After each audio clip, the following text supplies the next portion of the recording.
നെന്മാറയിൽ നിന്നുള്ള വിവരത്തിലേക്ക് ഇനി പോവുകയാണ്.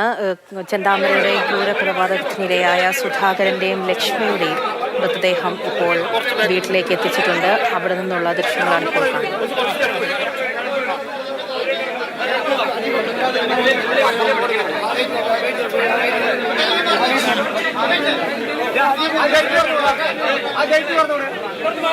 സുധാകരനെയും അമ്മ ലക്ഷ്മിയുമാണ് ചെന്താമര അതിക്രൂരമായി കൊലപ്പെടുത്തിയത്. കഴിഞ്ഞ ദിവസം ഇപ്പോഴും ആ പ്രതിയെ കണ്ടെത്താനായിട്ടില്ല. 2019 സജിതയെ കൊലപ്പെടുത്തിയ അതേ പ്രതി അതേ വീട്ടിലെ 2 പേരെ വീണ്ടും കൊലപ്പെടുത്തിയിരിക്കുന്നു. ജാമ്യ വ്യവസ്ഥ ലംഘിച്ച് പ്രതി കഴിഞ്ഞ ദിവസം ഈ ക്രൂരകൃത്യം നടത്തുകയായിരുന്നു. പോലീസിന് വലിയ നാണക്കേടുണ്ടാക്കുന്ന സംഭവമാണ്. പരാതി നൽകിയിട്ടും കൃത്യമായിട്ടുള്ളൊരു ഇടപെടൽ ഉണ്ടായിരുന്നുവെങ്കിൽ ഒരുപക്ഷെ ഇങ്ങനെയൊരു കാഴ്ച കാണേണ്ടിയും വരില്ലായിരുന്നു. ഗോകുൽ VS ആ വീട്ടിൽ നിന്ന് വിവരങ്ങളുമായി ചേരുന്നുണ്ട്. ഗോകുൽ, കുടുംബത്തെയും അവിടെയുള്ള നാട്ടുകാരെ സംബന്ധിച്ചും വേദനിപ്പിക്കുന്ന ഒരു കാഴ്ചയാണ്.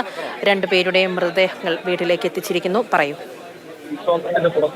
വളരെ വേദനിപ്പിക്കുന്ന ഒരു കാഴ്ച. 2 പേരുടെ ഈ മൃതദേഹങ്ങളാണ് വീട്ടിലേക്ക് എത്തിച്ചപ്പോൾ ചെന്താമര ക്രൂരമായി കൊലപ്പെടുത്തിയ 2 പേർ, സുധാകരനും അതോടൊപ്പം തന്നെ അമ്മ ലക്ഷ്മി. ഈ വീട്ടിൽ ഇത് 2ാം തവണയാണ് ഇത്തരത്തിലൊരു കൊലപാതകം നടക്കുന്നത്. ഇതിൽ മുമ്പ് സുധാകരന്റെ ഭാര്യ സജിതയെ ചെന്താമര ക്രൂരമായി കൊലപ്പെടുത്തിയിരുന്നു. ഇപ്പോൾ ഈ മൃതദേഹം സംസ്കരിക്കാൻ അല്ലെങ്കിൽ പൊതുദർശനത്തിനായി വീട്ടിലേക്ക് എത്തിക്കുന്നത്. ഗൂഗിളിലേക്ക് വരാൻ ഗൂഗിൾ ആ തിരക്കിനിടയിൽ കൂടിയാണ് വേദനിപ്പിക്കുന്ന കാഴ്ചകളാണ് അവിടെ നിന്നും വരുന്നത്. സുധാകരന്റെ അമ്മ ലക്ഷ്മിയുടെയും മൃതദേഹങ്ങളാണ് വീട്ടിലേക്ക് എത്തിച്ചിരിക്കുന്നത്. പ്രദേശവാസികളെല്ലാം അവസാനമായി ഒരു നോക്ക് കാണാനുണ്ട്. മറ്റ് രാഷ്ട്രീയ നേതാക്കളും ഓരോരുത്തരുമുണ്ട്. അതേസമയം ജനങ്ങളുടെ ഭാഗത്തു നിന്നും വലിയ രീതിയിലുള്ള പ്രതിഷേധം ഉയരുന്നുണ്ടായിരുന്നു. അല്പസമയം മുൻപ് നമ്മൾ കേട്ടതാണ് ഈ മക്കളുടെ സംരക്ഷണം സർക്കാർ ഏറ്റെടുക്കാതെ മൃതദേഹങ്ങൾ സംസ്കരിക്കാൻ അനുവദിക്കില്ല എന്നുള്ള രീതിയിൽ പോലും അവിടെയുള്ള ഓരോരുത്തരും സംസാരിക്കുന്നുണ്ടായിരുന്നു. കാരണം നമ്മൾക്കറിയാം 2019 സുധാകരന്റെ ഭാര്യയായ സജിതയെ ചെന്താമര കൊലപ്പെടുത്തുന്നത്. അതിനുശേഷം ഇയാൾ പുറത്തിറങ്ങുന്നു. ജാമ്യ വ്യവസ്ഥ ഉണ്ടായിരുന്നു അവിടേക്ക് എത്തരുത് എന്നുള്ളത്. പക്ഷേ ആ ജാമ്യ വ്യവസ്ഥ ലംഘിച്ചുകൊണ്ടാണ് പ്രതി അവിടേക്ക് എത്തുന്നത്. അതിനുശേഷം അതേ കുടുംബത്തിലെ 2 പേരെ ക്രൂരമായി കൊലപ്പെടുത്തുകയായിരുന്നു. മക്കളുടെ വാക്കുകൾ നമ്മൾ കേട്ടതാണ്. പോലീസ് എന്തുകൊണ്ട് ഒരു നടപടി എടുത്തിരുന്നില്ല? ഇതിനു മുൻപ് പരാതി നൽകിയിരുന്നു ആ കുടുംബം. ചെന്താമരയ്ക്കെതിരെ ഭീഷണിയുണ്ട് തുടങ്ങിയ കാര്യങ്ങൾ. ആ വീട്ടിലേക്ക് വരാൻ പോലും പേടിയാണ് എന്ന് കഴിഞ്ഞ ദിവസം മുതൽ തന്നെ സുധാകരന്റെ മകൾ പറയുന്നുണ്ടായിരുന്നു. ആ 2 പെൺമക്കളുടെയും വാക്കുകൾ കുറച്ചു മുൻപേയും നമ്മൾ കേട്ടതാണ്. പോലീസ് അന്ന് കൃത്യമായിട്ടുള്ള നടപടി എടുത്തിട്ടുണ്ടായിരുന്നുവെങ്കിൽ ഒരുപക്ഷെ ഇങ്ങനെ ഒരു അനുഭവം ആ കുടുംബത്തിന് ഉണ്ടാവില്ലായിരുന്നു. വേദനിപ്പിക്കുന്ന കാഴ്ചയാണ്. പ്രതി ചെന്താമര എവിടെ എന്നുള്ള ചോദ്യത്തിന് ഇപ്പോഴും ഒരു ഉത്തരവും പോലീസിന് നൽകാൻ സാധിച്ചിട്ടില്ല.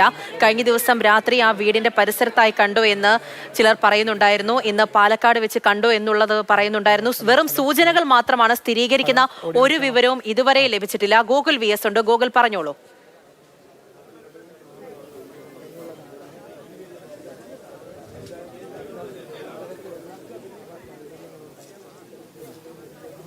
അത്തരത്തിൽ അതായത് ഇപ്പോഴും പ്രധാനപ്പെട്ട പ്രശ്നം ചെന്താമരെ കണ്ടെത്താൻ കഴിഞ്ഞിട്ടില്ല എന്നുള്ളതാണ്. ഇയാൾ ഈ പ്രദേശത്ത് ഒളിവിൽ കഴിയുന്നുണ്ട്, ഈ വനമേഖലയിൽ ഒളിവിൽ കഴിയുന്നുണ്ട് എന്നുള്ളതാണ്. പക്ഷേ ഇയാൾ അധികം ദൂരമൊന്നും പോകാൻ സാധ്യതയില്ല എന്നാണ് പോലീസ് പറയുന്നത്. പക്ഷെ അപ്പോഴും ഇയാൾ എവിടെ എന്നുള്ളൊരു ചോദ്യമുണ്ട്.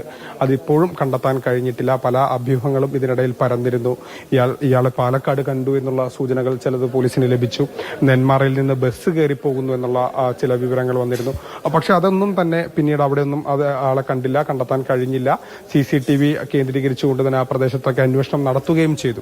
അപ്പോൾ ഇപ്പോൾ പോലീസ് കരുതുന്ന ഈ വനമേഖലയിൽ തന്നെ, നെല്ലിയാമ്പതി വനത്തിനോട് ചേർന്ന വനമേഖലയിൽ തന്നെ ഇയാൾ ഉണ്ട് എന്നുള്ളതാണ്. അതിനപ്പുറത്തേക്ക് പോകാൻ കഴിഞ്ഞിട്ടില്ല എന്നുള്ളതാണ്. പക്ഷെ അപ്പോഴും വലിയ വ്യാപകമായ തിരച്ചിൽ നടത്തിയിട്ടും ഇയാളെ കണ്ടെത്താൻ കഴിയുന്നില്ല എന്നുള്ളതാണ് പോലീസിനെ കുഴക്കുന്ന ഒരു പ്രധാനപ്പെട്ട ഒരു പ്രശ്നമായി വരുന്നത്. അതിനിടയിൽ ഇപ്പോൾ ഇരുവരുടെയും, സുധാകരന്റെയും അതോടൊപ്പം തന്നെ ലക്ഷ്മിയുടെയും മൃതദേഹം ഇവിടേക്ക് എത്തിച്ചു. 3 മണിക്ക് വക്കാവ് ശ്മശാനം അതോടൊപ്പം തന്നെ എലവഞ്ചേരി എന്നീ ശ്മശാനങ്ങളിലായിട്ടാണ് 2 പേരുടെയും മൃതദേഹം സംസ്കരിക്കുക. 2 ഇടങ്ങളിലായാണ് സംസ്കാര ചടങ്ങുകൾ നടക്കുക. കാരണം ഇവിടെ ഒരേ സമയം ഒരാളുടെ മൃതദേഹങ്ങൾ മാത്രമേ സംസ്കരിക്കാൻ ഈ 2 ശ്മശാനത്തിലും കഴിയൂ. അതുകൊണ്ടാണ് 2 പ്രദേശങ്ങളിലായി 2 ശ്മശാനങ്ങളിലായി മൃതദേഹങ്ങൾ സംസ്കരിക്കാനുള്ള ഒരു തീരുമാനത്തിലേക്ക് എത്തിയത്.